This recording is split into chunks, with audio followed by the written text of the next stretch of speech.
See, in this topic we are discussing the post-fertilization changes.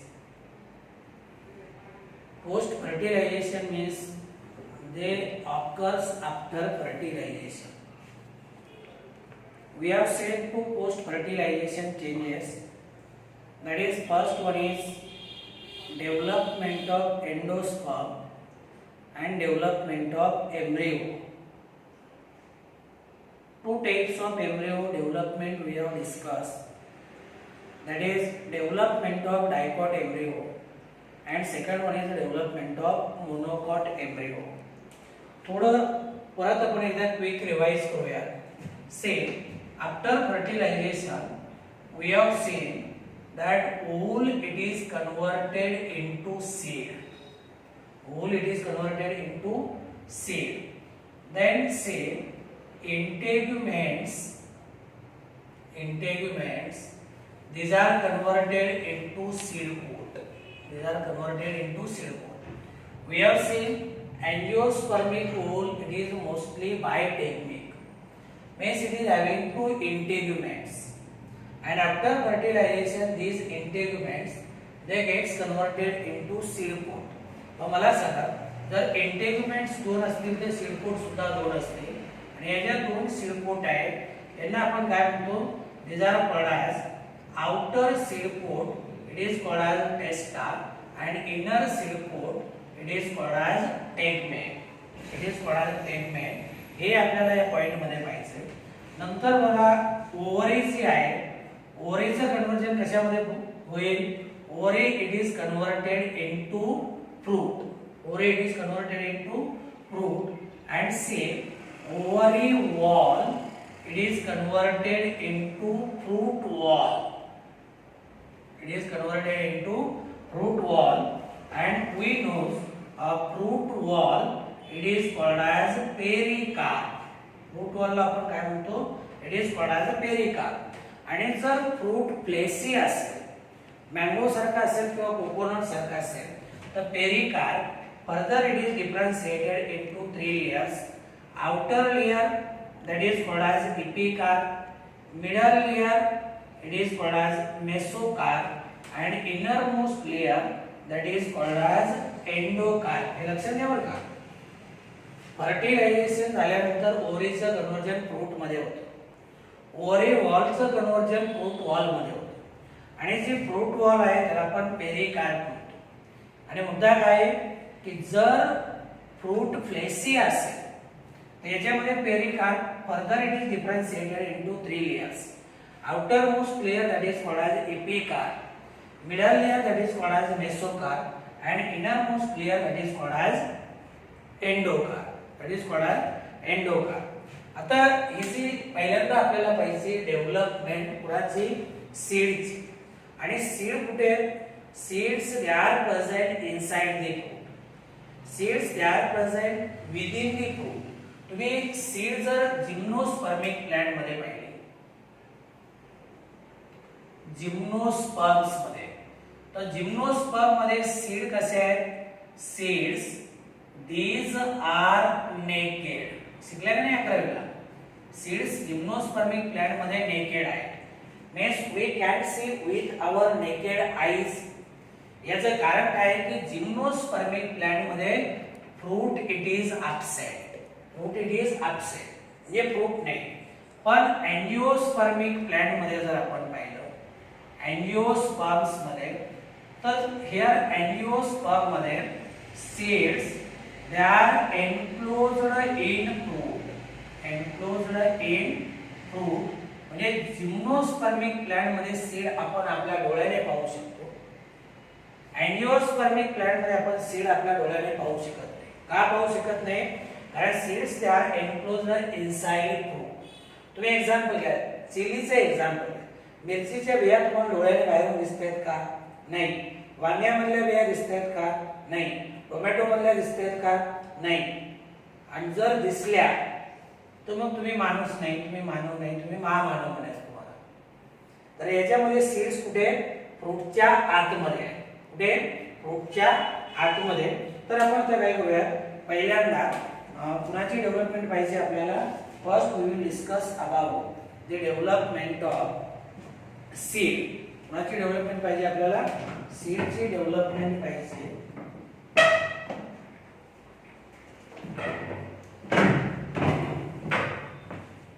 हे लक्षात आलं ना? पोस्ट फर्टिलायझेशन चेंजेस हे कशासाठी सांगितले? कारण आपण इझी सीड आणि फ्रूटची डेव्हलपमेंट पाहणार आहोत. याच्यामध्ये आपल्याला काय करायचे याच्याबद्दल बोलायचं. आता रिप्रोडक्शन जर आपण पाहिलं तर रिप्रोडक्शनचा अल्टिमेट गोल जर काय असेल तर तो म्हणजे नवीन ऑर्गॅनिझम तयार करणे. मी तुम्हाला ह्यूमन रिप्रोडक्शन मध्ये सांगितलं की प्रत्येक जीव या पृथ्वीवरती आला दोनच उद्देश आहेत. त्याला काय करायचं? एक म्हणजे सर्वाइव्ह व्हायचे आणि दुसरा म्हणजे त्याला नवीन जीव जन्माला घालायचे. सर्वायवल आणि रिप्रोडक्शन एवढेच फक्त त्याचे काय तर एम आहे. मग फर्टिलायझेशन झाल्यानंतर ओलचं कन्वर्जन कशामध्ये होईल? सीड मध्ये. तर आपण पहिल्यांदा सीड डेव्हलपमेंट पाहूया. Seed the goal of reproduction, goal of reproduction in every living organism, in every living organisms including plant,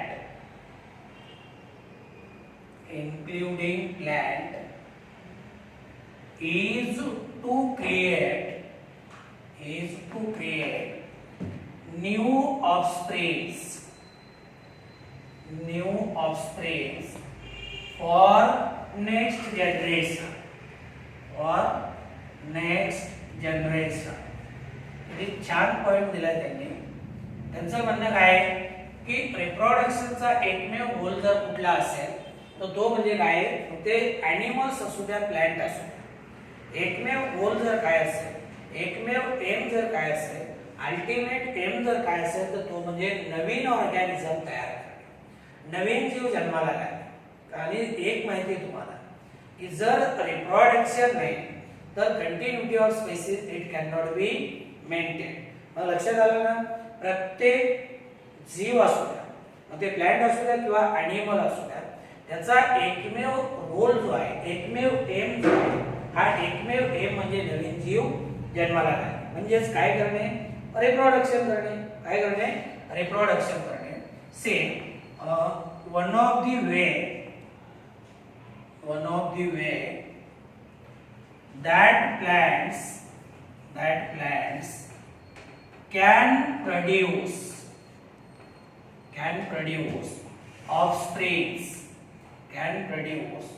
offsprings is by forming seeds. आता तुम्ही बघताय कुठलीही सीड घ्या, मँगो सीड घ्या, नीम प्लांटची घ्या, जवार घ्या, बाजरा घ्या. when it is kept in moist soil and the conditions are favorable, then this seed undergoes germination and it produces new plant, young plant. त्याला आपण प्रोपॅग्यूल वगैरे म्हणतो. म्हणजे प्लांट मध्ये नवीन प्लांट डेव्हलप व्हायचा असेल तर बेस्ट वे कुठला आहे? By forming seed. आलं लक्षात? कारण सीडचं जर्मिनेशन झाल्यानंतरच काय होईल? नवीन प्लांट डेव्हलप होईल. त्याला आपण प्लांटलेट म्हणतो. आपण प्लांटच्या बाबतीमध्ये बोलतोय. आपला मुद्दा काय आहे की one of the way that plant can produce offspring. मग प्लांट नवीन प्लांट कसं तयार करते?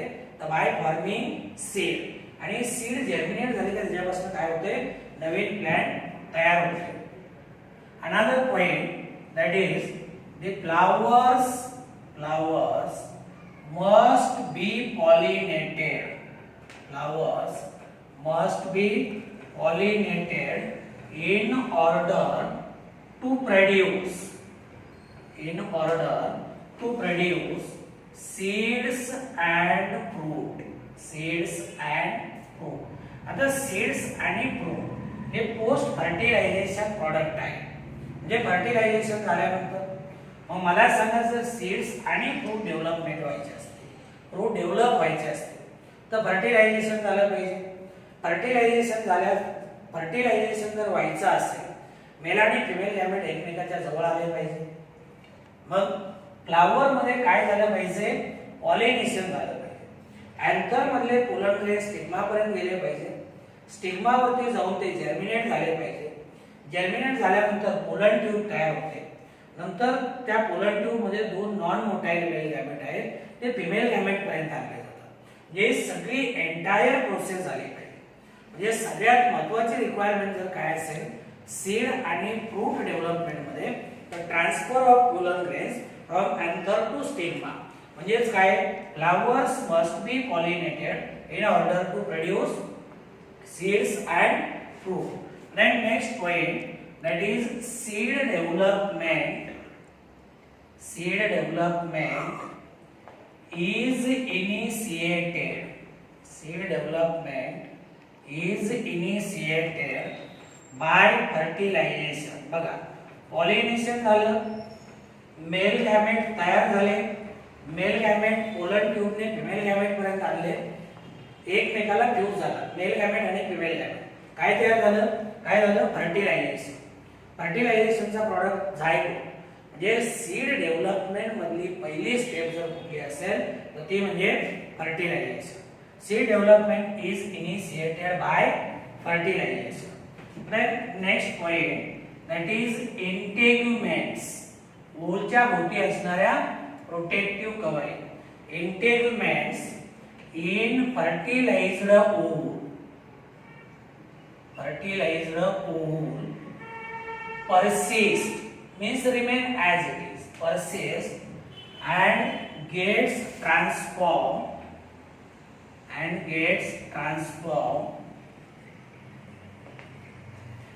into seed pod of mature seed. Mature सीडच्या भोवती जी सीड कोट आहे ती कुणापासून तयार होते, इंटेग्युमेंटनं. आता आपण पाहिलं होतं. तर इंटेग्युमेंट जे आहे फर्टिलायझर्ड ओव्हल मधले, they persist, remains as it is and later they get converted into seed coat. म्हणजे इंटेग्युमेंट काय करताय, सीड कोट तयार करताय. आला लक्षामध्ये, सीड कोट तयार करताय. Another point, that is sometimes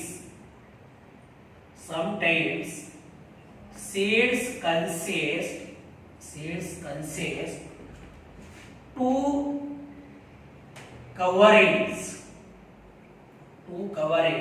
The covering म्हणजे seed coat, that is outer seed coat and inner seed coat. Inner seed coat. Outer seed कोटला आपण मगाशी काय म्हणत होतो, outer seed coat it is thick, it is called as testa, and inner seed coat it is thin and membranous, it is called as tegmen. तर सीडच्या भोवती दोन कव्हरिंग्स आहेत, किंवा वाटलं तुम्ही त्याला सीड कोट म्हणा. Seeds consist two seed coats, that is outer seed coat testa and inner seed coat, this one is called as tegmen. It is called as tegmen. Then next point, that is the nucellus in wool may persist. हा सुद्धा काय होतो, तसाच राहतो. nucellus in wool may persist in some genera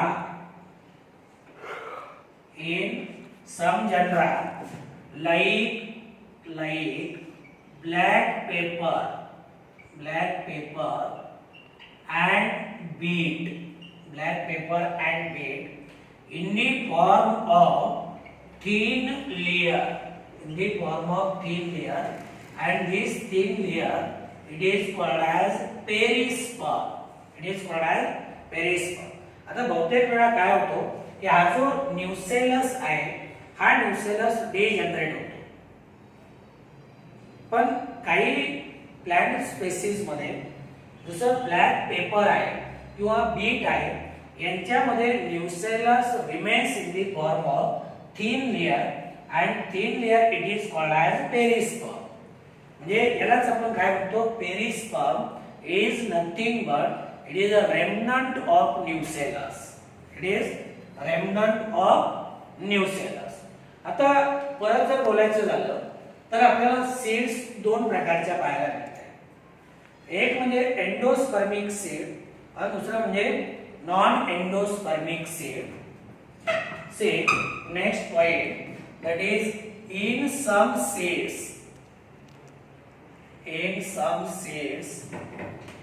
food reserve in endosperm is partially consumed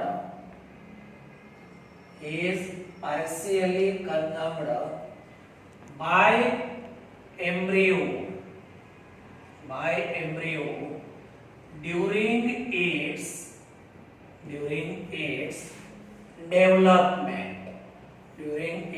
development. आता सीडचे आपण दोन प्रकार बघतोय. काळजीपूर्वक लक्ष द्या. आपण काय म्हणतो, काही सीड मध्ये एंडोस्पर्म मध्ये जे रिझर्व फूड मटेरियल आहे हा एम्ब्रियो डेव्हलप होत असताना तो काय करतो, पार्शियली कंझ्युम करतो. म्हणजे सगळं फूड एम्ब्रियोने युटिलाइज केलंय का, नाही, पार्शियली युटिलाइज केलंय, बाकीचं शिल्लक आहे. म्हणजेच काय की same in such seeds endosperm is conspicuous. म्हणजे आपल्याला एंडोस्पर्म पाहायला मिळते, is conspicuous and fills greater part of seed and seed. Such seeds or the resultant seeds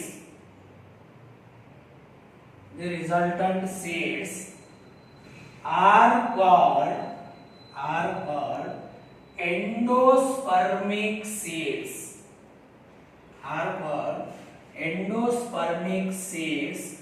Or these are called as albuminous seeds.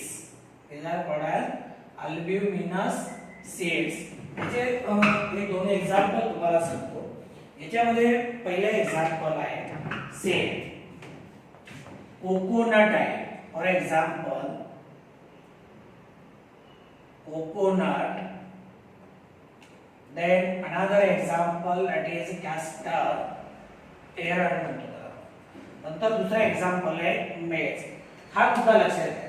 मी तुम्हाला अगोदरच काय सांगितलं, सीडचे दोन types आहेत, एक एंडोस्पर्मिक सीड आणि दुसरं नॉन एंडोस्पर्मिक सीड. आता बघा, याच्या अगोदर आपण पाहिले की एंडोस्पर्म आणि एम्ब्रियो डेव्हलप सायमल्टेनियसली, बरोबर, यांची वाढ होते. त्याच्या पुढे जाऊन आपण पाहिलं की एम्ब्रियोची ग्रोथ कधी सुरू होते, जेव्हा एंडोस्पर्मची ठराविक अमाउंट तयार होईल तेव्हा. कारण हा एंडोस्पर्म एम्ब्रियो काय करतोय, फूड मटेरियल म्हणून वापरतोय.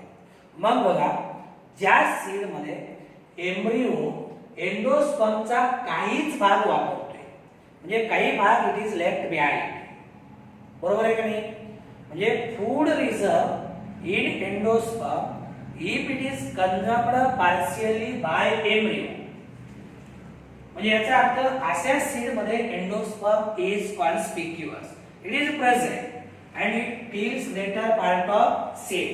मग अशा ज्या सीड्स आहेत ज्यांच्यामध्ये एंडोस्पर्म आहे, या सीडला आपण काय म्हणतो, these are called as endospermic seed or they are called as albuminous seed. म्हणजे इथे काय झालं, एम्ब्रियो आणि endosperm side by side develop झाले. एम्ब्रियोनं सगळा पार्ट वापरलाय का एंडोस्पर्मचा, नाही, काहीच भाग वापरलाय, म्हणजे काही भाग शिल्लक आहे. मग ज्या सीड मध्ये एम्ब्रियो शिल्लक आहे त्या सीडला म्हणायचं एंडोस्पर्मिक सीड किंवा अल्ब्युमिनस. आता याच्या उलट दुसरी कंडिशन आहे, seed in other seeds food reserve in endosperm is completely used by embryo used by embryo during its development. During its development. आता इथं बघा वरती एंडोस्पर्मिक सीड मध्ये आपण पाहिलं काहीच पार्ट वापरला. इथं मात्र हा जो एम्ब्रियो आहे ना, एम्ब्रियो काय करतोय या एंडोस्पर्म मधलं सगळं फूड मटेरियल युटिलाइज करतो. म्हणजे एंडोस्पर्म इज कम्प्लिटली युज्ड. बरोबर आहे की मग काय होईल अशा ज्या सीड्स आहेत seed in these seeds the endosperm gets disorganized म्हणजे इट डिसअपियर म्हणजे त्याच्यामध्ये एंडोस्पर्म नाहीच. डिसअपियर्स इन मॅच्युअर सीड म्हणजे जर तो कम्प्लिटली युटिलाइज केला तर मग मॅच्युअर सीड मध्ये एंडोस्पर्म आहे का नाही. मग अशा ज्या सीड्स आहेत these seeds they are called non-endospermic seeds. They are called as non-endospermic, or these are also called X albuminous seeds. X albuminous. याचे जर एग्जांपल पाहिजे झाले तर से first example that is P, second example that is B. म्हणजे लक्षात आलं हे सीडचे दोन टाइप कशावरनं एंडोस्पर्म आहे किंवा नाही. एंडोस्पर्म नसेल तर नॉन एंडोस्पर्मिक किंवा एक्स अल्ब्युमिनस सीड आणि एंडोस्पर्म असेल तर एंडोस्पर्मिक किंवा अल्ब्युमिनस सीड्स. आता बघा जर एंडोस्पर्मिक सीड मध्ये एंडोस्पर्म आहे तर मग फूड मटेरियल कुठे साठवून ठेवलंय एंडोस्पर्म मध्ये.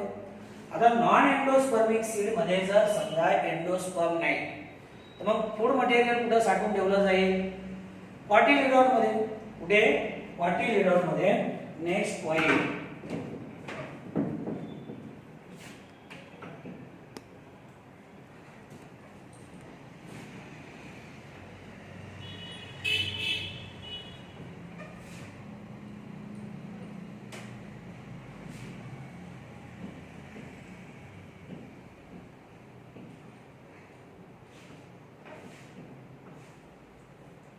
say the cotyledons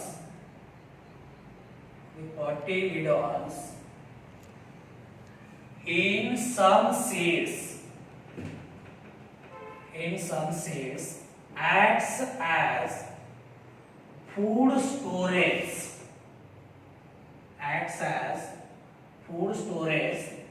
and in others they acts as first photosynthetic organ.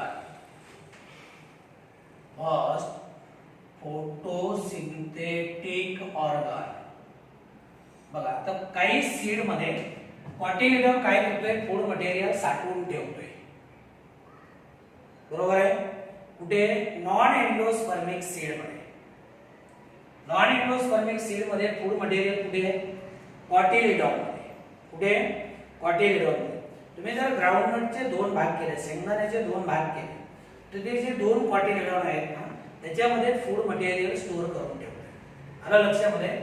आणि बाकीच्या मध्ये म्हणजे एंडोस्पर्मिक सीड मध्ये कॉटिलिडॉन काय होत आहे they becomes green in colour आणि ग्रीन कलरचे असतील तर मग काय करतील दे बिकम्स और they acts as a photosynthetic organ. म्हणजे नॉन एंडोस्पर्मिक सीड मध्ये कॉटिलिडॉन मध्ये फूड मटेरियल साठवून ठेवलं जातं आणि एंडोस्पर्मिक सीड मध्ये कॉटिलिडॉन काय म्हणून काम करत आहे फोटोसिंथेटिक ऑर्गन. आता राहता राहिला मुद्दा आपला कुणाचा मायक्रोपाईल. आठवा तुम्ही एनाट्रॉपस मोलचं स्ट्रक्चर आपण पाहिलं. न्यूसेलसच्या भोवती इंटेग्युमेंट आहेत आउटर इनर. आपण काय पाहिलं होतं की जे इंटेग्युमेंट आहेत do not covers nucellus completely. पोलच्या अपेक्स कडे एक स्मॉल ओपनिंग राहते. काय म्हणतो त्याला आपण? मायक्रोपाईल. काय म्हणतो? मायक्रोपाईल. आता इथं मायक्रोपाईल काय करेल? से मायक्रोपाईल forms small pore of seed pod. Small pore of seed pod which allows entry of water and oxygen. Entry of water and oxygen during soaking. More correctly we can say during seed germination. म्हणजे micropyle of pole remains as a micropyle of seed. Small opening आहे आणि small opening म्हणजे याला आपण काय म्हणलो? Small opening. या small ओपनिंगचा role काय आहे? That is called as entry of water and oxygen. तुम्ही जर बदाम नाही काजूची सीड जर घेतली तर एका बाजूने त्याला तुम्हाला होल दिसेल. हे काय? सीड मधलं मायक्रोपाईल आहे. या मायक्रोपाईल मधनं काय होईल? आतमध्ये वॉटर आणि ऑक्सिजन जाईल. कशासाठी? For germination of seed. For germination, mostly germination. किंवा आपण पाण्यामध्ये जर समजा कुठल्या सीड भिजू घातल्या तर त्याच्यामध्ये त्याला आपण सोकिंग म्हणतो. तिथे सुद्धा वॉटर आणि ऑक्सिजन कुठनं जाईल? या स्मॉल ओपनिंग मधनं. त्याच्यामधनं स्मॉल ओपनिंग. तर या पद्धतीनं आपली झाली सीड डेव्हलपमेंट. काय? Seed development. आता याच्यामध्ये त्यांनी आणखी एक पॉइंट दिलाय बघा. दोन गोष्टी तुम्हाला सांगतो. एक वायबल सीड अगोदर समजून घ्या. वायबल सीड कुणाला म्हणायचं? Seed which has capacity of germination. Seed having capacity of germination. Seed having capacity of germination. It is called as viable seed. काय म्हणतो आपण त्याला? viable seed. Non viable seed म्हणजे seed which have lost ability of germination. आता मला सांगा, viable seed म्हणजे हे अशी सीड आहे तर या सीड मध्ये जर्मिनेशनची कॅपॅसिटी आहे. म्हणजे फेवरेबल कंडिशन अवेलेबल झाल्या का सीड काय होणार? जर्मिनेट होणार. आणि नॉन वायबल सीड या अशा सीड आहेत तर यांच्यामध्ये कितीही फेवरेबल कंडिशन तुम्ही अवेलेबल करून द्या, त्याला सफिशियंट मॉइश्चर असू द्या, लाईट असू द्या, टेम्परेचर असू द्या, ऑक्सिजन असू द्या, तरी सुद्धा सीड काय होणार नाही? जर्मिनेट होणार नाही. काय होणार नाही? जर्मिनेट होणार नाही. म्हणजे याचा अर्थ सीड मध्ये जर्मिनेशनची कॅपॅसिटी लॉस्ट झाली. मग अशा सीडला आपण काय म्हणतो? नॉन व्हायबल सीड म्हणतो. काय म्हणतो? Non viable seed. लक्षात आलं ना? व्हायबल सीड मध्ये जर्मिनेशनची कॅपॅसिटी आहे आणि नॉन व्हायबल सीड मध्ये मात्र जर्मिनेशनची कॅपॅसिटी काय झाली? लॉस्ट झाली. काय झाली? लॉस्ट झाली. आता बघा, आपल्याला बोलायचंय डॉर्मन्सी बद्दल. कुणाच्या? सीडच्या. डॉर्मन्सी म्हणजे काय? This is resting phase of seed. Resting phase of seed म्हणजे इथं सीड जे आहे ना याची रेस्टिंग फेज आहे किंवा यालाच आपण काय म्हणतो? It is called as sleeping phase. आपण नॉन व्हायबल सीड बद्दल बोलत नाही बघा. नॉन व्हायबल सीडचा विषय संपला. आपण व्हायबल सीड बद्दल म्हणजे सीड व्हायबल आहे तरी सुद्धा सीड जर्मिनेट होत नाही. म्हणजे आपण काय म्हणतो? डॉर्मंट सीड म्हणतो. डॉर्मन्सी म्हणजे this one is the phase of viable seed in which seed do not germinate. म्हणजे सीड सध्या जर्मिनेट होत नाही, म्हणजे याचा अर्थ असा नाही की सीड मध्ये जर्मिनेशनची कॅपॅसिटी संपलेली आहे. आलं लक्षामध्ये? म्हणजे आता हा रेस्टिंग फेज का, तर कशासाठी, टू ओव्हरकम अनफेवरेबल कंडिशन्स.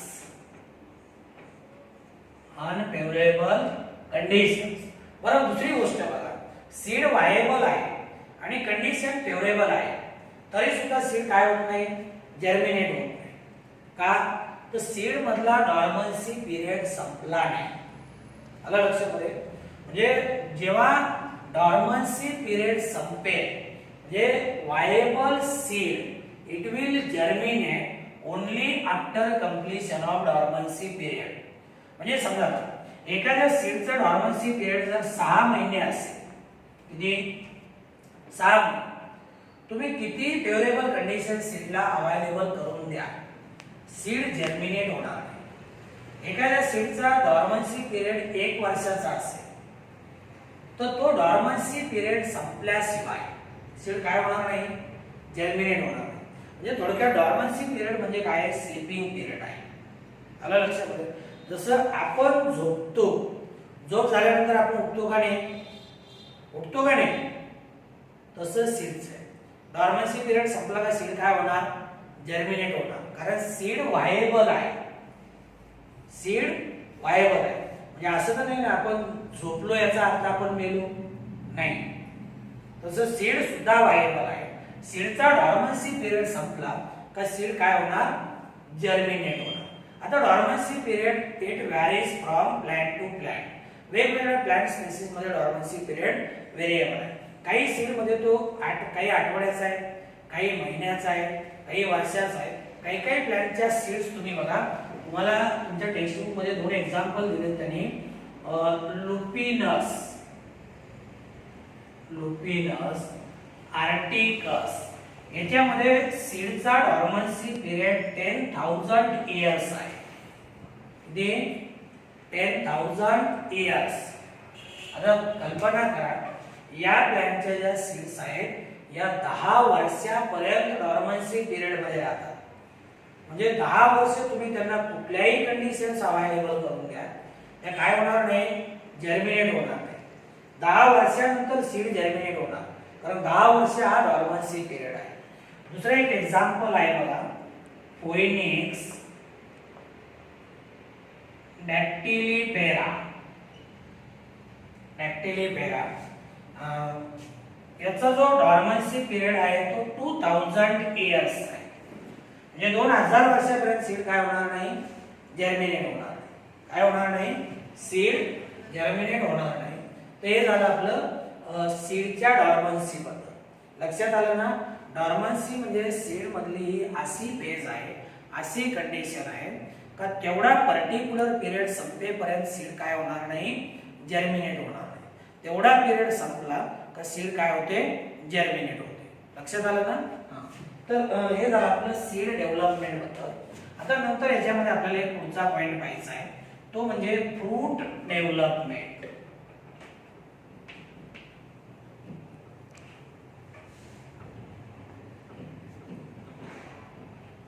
आता ही जी फ्रूट डेव्हलपमेंट आहे, see next point, that is fruit development is triggered by hormones produced by seed. आता सीड डेव्हलप झाल्यानंतर हे सीड काय करते, स्पेसिफिक हार्मोन्स तयार करते. आणि या हार्मोनचा रोल काय, they initiate fruit development. They starts or begins development of fruit. We knows that seed after fertilisation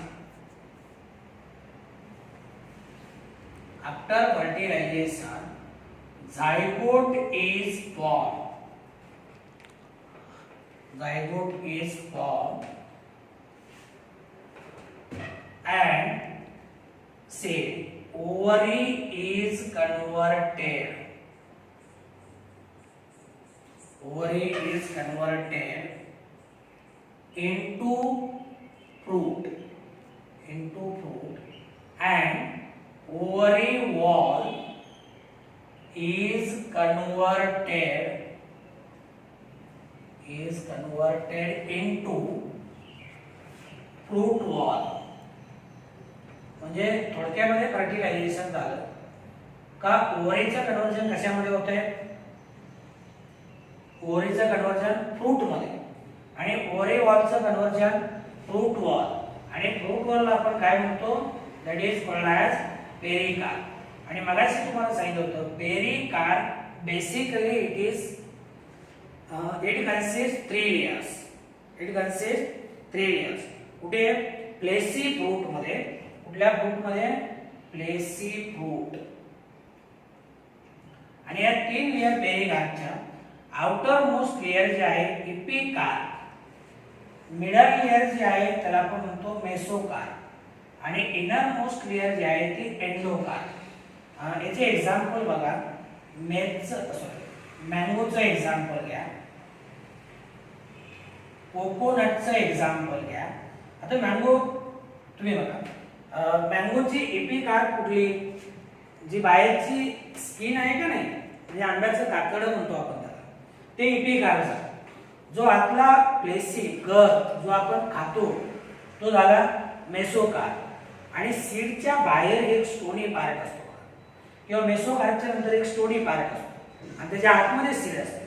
तो स्टोनी पार्ट म्हणजे एंडोकार्प. ते झालं त्याच्याबद्दल फ्रूट डेव्हलपमेंट. म्हणजे फ्रूट डेव्हलपमेंटची सुरुवात कुणामुळे होते, सीडने तयार केलेल्या हार्मोनमुळे. आणि साधं सोपं सरळ आहे. फर्टिलायझेशन झालं का वॉलचं कन्वर्जन फ्रूट मध्ये, ओव्हरी वॉलचं कन्वर्जन फ्रूट वॉल म्हणजे पेरिकार्प. आणि पेरिकार्पच्या प्लेसी फ्रूट मध्ये 3 लेयर आहेत, इपिकार्प, मेसोकार्प आणि एंडोकार्प. आलं लक्षामध्ये. आता जर आपण याचा सिग्निफिकन्स पाहिला कुणाचा, सीड आणि फ्रूट डेव्हलपमेंटचा, तर फ्रूट डेव्हलपमेंटचा सिग्निफिकन्स काय आहे, it provide food material to the seed, protect seed, gives protection to the seed. आणि सीड काय, seed it is important organ for propagation. म्हणजे नवीन प्लांट तयार होण्यासाठी सीड प्रोपॅग्युल म्हणून काम करते. आणि सीड आणि फ्रूट मध्ये काही स्पेशलाइज्ड डिव्हाइसेस डेव्हलप होतात, जे की सीड आणि फ्रूट एका ठिकाणाहून दुसऱ्या ठिकाणी डिस्पर्सल साठी मदत करतात. म्हणजे नवीन ठिकाणी काय होतील, नवीन प्लांट तयार होतील. ते सिग्निफिकन्स सोपं आहे, तेवढं पाहून घ्या.